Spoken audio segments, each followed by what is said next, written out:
तीसरी प्रॉपर्टी इस प्रेशर के साथ तो मौजूद है। तो प्रेशर आए से पढ़ते हैं। तो gas molecule are always in continuous state of motion. ठीक है, ये तो नॉर्मल सी बात है कि सोचें ये एक हमारे पास कंटेनर है, ठीक है, तो इसके अंदर अगर गैस मॉलिक्यूल है तो वो हर वक्त मोशन में मौजूद है, ठीक है ना। मॉलिक्यूल्स आपस में टकरा रहे हैं, ठीक है, कोलिजन कर रहे हैं, और गैस मॉलिक्यूल जिस कंटेनर में मौजूद है उसकी सरफेस से भी एक फोर्स लगा रहे हैं, इसकी सरफेस से भी क्या लगा रहे हैं, एक फोर्स लगा रहे हैं, ठीक है, ठीक है ना। तो गैस मॉलिक्यूल है तो इसकी सरफेस है, तो सरफेस एरिया भी होगा इस बॉक्स का, इस कंटेनर का। और सर एरिया को आप किस तरीके से मालूम करते हैं, आप बखूबी जानते होंगे, ठीक है।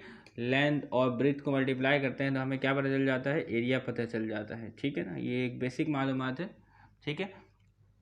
ये आपने छोटी क्लास में एरिया मालूम किया होगा, एरिया ऑफ स्क्वायर, ठीक है। एरिया क्या बताता है, सरफेस एरिया बताता है, ओनली क्या बताता है, सरफेस एरिया। तो अंदर गैस के मॉलिक्यूल है तो वो इस सरफेस में प्रेशर लगाएंगे, इधर जो इस तरफ मौजूद है इस तरफ भी प्रेशर लगाएंगे, और उस तरफ जो मौजूद है उधर भी प्रेशर लगाएंगे, ठीक है ना। ऊपर नीचे हर जगह प्रेशर लगाएंगे, तो ये सामने वाला सरफेस हमारे पास मौजूद है, ठीक है। तो मालूम करने का तरीका क्या है, एरिया मालूम करना, A is equal to L B, ठीक है ना। अभी एरिया की यूनिट ही मालूम कर लेते हैं, क्या होती है एरिया की यूनिट, लेंथ की यूनिट मीटर और ब्रेथ की यूनिट मीटर। तो एरिया की यूनिट क्या आ जाएगा, क्या, मीटर स्क्वायर, ठीक है, क्योंकि इसका काम आएगा हमें प्रेशर में, ठीक है। The gas molecules are always in continuous state of motion, okay. When molecules strike with the walls of container, जब molecules इसके कंटेनर से स्ट्राइक करते हैं और एनी अदर सरफेस, किसी भी सरफेस से, ठीक है ना, तो दे एक्सर्ट प्रेशर। तो क्या लगाते हैं, ये एक प्रेशर लगाते हैं, ठीक है। हम महसूस चूँकि नहीं कर पाते, लेकिन ये प्रेशर लगा रहे होते हैं। इस प्रेशर को कैलकुलेट भी किया जा सकता है कुछ मीटर्स के ज़रिए से, ठीक है। तो उसे भी देखेंगे कौन कौन से मीटर अवेलेबल है प्रेशर को कैलकुलेट करने के लिए, ठीक है। उनका सिर्फ नाम देखेंगे, लेकिन हमें ऐसा नहीं करना है किस तरीके से प्रेशर कैलकुलेट करना है, क्योंकि हमारे कोर्स का हिस्सा ये नहीं है। तो आइए इस प्रेशर की डेफिनेशन को देखते हैं कि प्रेशर क्या है।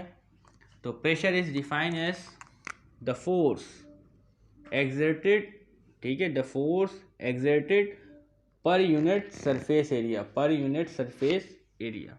इसको अगर फॉर्मूले की मदद से लिखे तो जरा देखिएगा, ये देखिए, pressure is equal to force exerted, यानी फोर्स अप्लाई होगा पर यूनिट सरफेस एरिया, ठीक है, पर यूनिट सरफेस एरिया। सरफेस आप खूबी जानते होंगे क्या है, ये भी क्या बेटा, बोर्ड का एक सरफेस है, ठीक है। ब्रीथ और लेंथ ब्रीथ, कुछ भी नाम है तो इससे कोई मसले की बात नहीं है। तो प्रेशर का फॉर्मूला है force exerted per unit surface area. तो ये है बेटा फोर्स का फॉर्मूला, जिसको हम सिंबॉलिक फॉर्म में लिखते हैं, P is equal to F upon A, ठीक है। अगर आप प्रेशर की यूनिट निकालना चाहते हो तो प्रेशर की यूनिट किस तरीके से निकलेगी, तो फोर्स की जो यूनिट होती है वो क्या होती है आपके पास, न्यूटन होती है। फोर्स की यूनिट क्या होती है आपके पास, न्यूटन, और एरिया की यूनिट क्या होती है, मीटर स्क्वायर। तो प्रेशर की यूनिट क्या हुई आपके पास, एसआई यूनिट, प्रेशर की एसआई यूनिट आपके पास क्या हुई, Newton per metre square, okay. तो ये आपके पास प्रेशर का फॉर्मूला है, और ये आपके पास प्रेशर की यूनिट है न्यूटन पर मीटर स्क्वायर, जिसको हम इस तरीके से भी लिख सकते हैं, ठीक है। न्यूटन, मीटर को ऊपर हम भेज देते हैं तो मीटर का स्क्वायर इन्वर्स हो गया, ठीक है। तो ये क्या आपके पास प्रेशर की यूनिट है। इसके अलावा प्रेशर की आपके पास और भी यूनिट मौजूद है, ठीक है।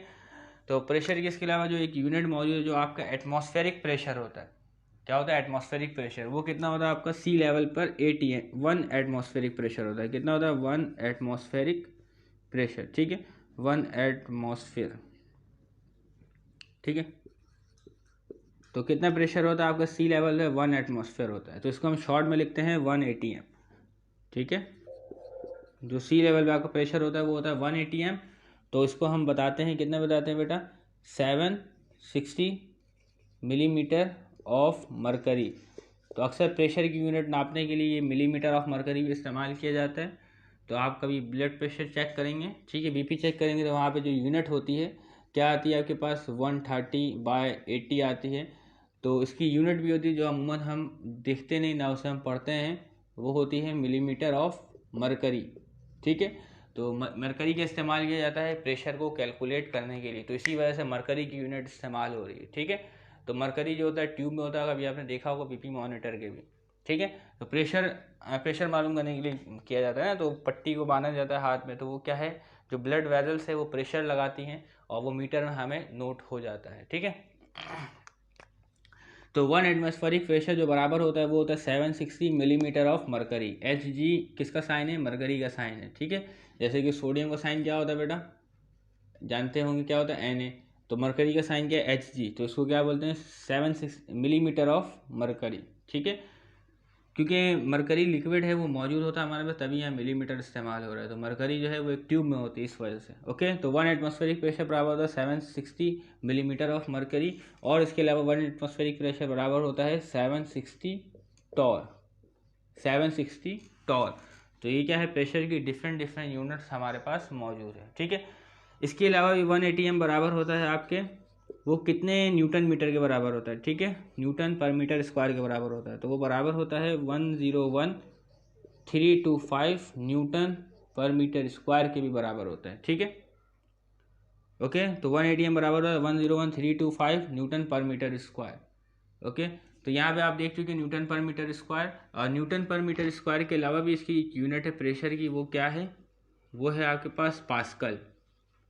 क्या है? पास्कल, जिसको शॉर्ट में PA भी कहते हैं। क्या कहते हैं? PA। लेकिन ये इतना इस्तेमाल नहीं होता। तो प्रेशर की दो यूनिट्स है, SI यूनिट है न्यूटन पर मीटर स्क्वायर, और इसके अलावा पास्कल, जिसको शॉर्ट में PA पा भी कहते हैं, ठीक है। लेकिन ये बहुत ज़्यादा इस्तेमाल में नहीं हमारे पास। जो इस्तेमाल में प्रेशर की unit millimetre of mercury, torr और न्यूटन पर मीटर स्क्वायर। जो SI यूनिट है वो है न्यूटन पर मीटर स्क्वायर। तो ये प्रेशर की अलग अलग यूनिट है, डिफरेंट डिफरेंट। इन्हें एक बार और दोबारा देख लें। 1 एटमॉस्फेरिक प्रेशर बराबर होता है 760 मिलीमीटर ऑफ मरकरी या 760 टॉर। और इसके अलावा 1 ATM बराबर होता है आपके पास 101,325 न्यूटन पर मीटर स्क्वायर। या इसको हटा के पा भी लिख सकते हैं, लेकिन इसे इस्तेमाल नहीं करेंगे, ठीक है। इसके अलावा अगर आपको प्रेशर को कैलकुलेट करना है तो अगर आपको एटमॉस्फेरिक प्रेशर कैलकुलेट करना है, एटमॉस्फेरिक प्रेशर आपके जो इर्द गिर्द का प्रेशर है उसको कैलकुलेट करना है, तो आपको इस्तेमाल करना पड़ेगा बैरोमीटर। क्या इस्तेमाल करना पड़ेगा? बैरोमीटर। और उसके अलावा आपको किसी सिलेंडर का प्रेशर कैलकुलेट करना है लेबॉर्ट्री में या घर पे, तो उसके लिए आपको इस्तेमाल करना पड़ेगा मैनोमीटर। क्या? मैनोमीटर। तो इनकी पिक्चर लगाई जाएगी, तो आप इसे ज़रूर देखिए। तो एक है आपके पास बैरोमीटर और एक है आपके पास मैनोमीटर, ठीक है। तो आपने देख लिया, तो उम्मीद करते हैं ये आपको जो प्रेशर के बारे में चीज़ें समझ में आ गई होगी। चौथी प्रॉपर्टीज कंप्रेसिबिलिटी को देखेंगे। तो प्रॉपर्टीज नंबर 4 कंप्रेसिबिलिटी को देखते हैं। तो कंप्रेसिबिलिटी लफ्ज़ इसमें कंप्रेस मौजूद है। तो कंप्रेस में हम क्या करते हैं बेटा? ये किसी चीज़ के जो वॉल्यूम होते हैं उसको कम करते हैं। किसको कम करते हैं? वॉल्यूम को कम करते हैं कंप्रेस में, ठीक है ना। तो compressibility the capacity of something. तो कोई चीज़ हमारे पास, ठीक है। तो ये एक कंटेनर है हमारे पास, ठीक है। और इसमें क्या मौजूद है बेटा? गैसेस मौजूद है, ठीक है। और यहाँ पे हमने एक पिस्टन लगाया है जो मूवेबल पिस्टन है, ठीक है। ओके, और इसके अंदर गैसेस मौजूद है, ये जुड़ा हुआ है इसके साथ, ठीक। ये गैस के मॉलिक्यूल्स है इसके अंदर, ठीक है। आप जानते हैं कि गैस के मॉलिक्यूल्स के दरमियान स्पेसेस ज़्यादा होती है, तो हमने गैस के मॉलिक्यूल के दरमियान स्पेसेस को ज़्यादा बनाया है, ठीक है। तो अभी क्या है, इसके पे प्रेशर कम है, ठीक है। गैस जो है वो ज़्यादा कंप्रेस नहीं है, ठीक है। गैस अभी नॉर्मल हालत में अपने मौजूद है, ठीक है ना। The capacity of something to be flattened और reduce in size by pressure, ठीक है ना। द कैपेसिटी ऑफ समथिंग, इसके अंदर बेटा कुछ चीज़ की गुंजाइश मौजूद है, ठीक है। तो ये क्या होगा बेटा? हम इसके ऊपर एक प्रेशर लगाएंगे। क्या लगाएंगे? ये बिफोर प्रेशर है, ठीक है ना। बिफोर कंप्रेशन, बिफोर कंप्रेशन यानी कंप्रेशन करने से पहले, ठीक है। अगली स्टेट क्या होगी बेटा? After compression. बिल्कुल सेम कंटेनर है, लेकिन जब हमने इसके ऊपर क्या अप्लाई किया बेटा? एक प्रेशर अप्लाई किया। क्या अप्लाई किया बेटा? प्रेशर। कौन सा प्रेशर? हाई प्रेशर, ठीक है। इस कंडीशन में क्या है? लेस प्रेशर है। तो लेस प्रेशर है तो कंप्रेशन भी क्या है बेटा? कम है, जगह भी कम हो रहा है, ठीक है ना। इसमें जगह भी ज़्यादा नहीं घेर, इसमें जगह ज़्यादा घेरा हुआ, जबकि इसमें क्या है बेटा? जगह कम हो जाएगा। तो गैस के मॉलिक्यूल है वो क्या आएंगे? करीब करीब आ जाएंगे। गैस के मॉलिक्यूल क्या है? करीब करीब आ जाएंगे, ठीक है। जैसे कि आप बिफोर कंप्रेशन में देख सकते हैं, क्योंकि यहाँ पे प्रेशर कम अप्लाई हो रहा है तो वॉल्यूम ज़्यादा घेर रहा है, ठीक है। और ज़्यादा फ्लैट भी नहीं है, ठीक है ना। जैसे ही हम क्या करेंगे? प्रेशर को बढ़ाएंगे तो ये गैस क्या है बेटा? कंप्रेस हो जाएगी, क्योंकि गैस के मॉलिक्यूल के दरमियान स्पेसेस मौजूद होती हैं। तो वो स्पेसेस क्या है बेटा? कवर हो जाएंगे और गैसेस के मॉलिक्यूल करीब करीब आ जाएंगे। तो इसको और भी हम कंप्रेस कर सकते हैं, कि जितना ज़्यादा हाई प्रेशर अप्लाई करेंगे उतने ज़्यादा गैस क्या है? कंप्रेस होगी। तो इसी खासियत को क्या कहते हैं, कंप्रेसिबिलिटी कहते हैं। The capacity of something to be flattened, तो ये चीज़ थी, इसकी गुंजाइश थी, ये क्या हो गई बेटा, फ्लैटेंड हो गई या रिड्यूस इन साइज हो गई, ठीक है ना, रिड्यूस इन साइज। जबकि ये क्या है बेटा, साइज में ज़्यादा, ये रिड्यूस इन साइज है। बाय प्रेशर, बाय प्रेशर, यहाँ लेस प्रेशर या हाई प्रेशर, ठीक है।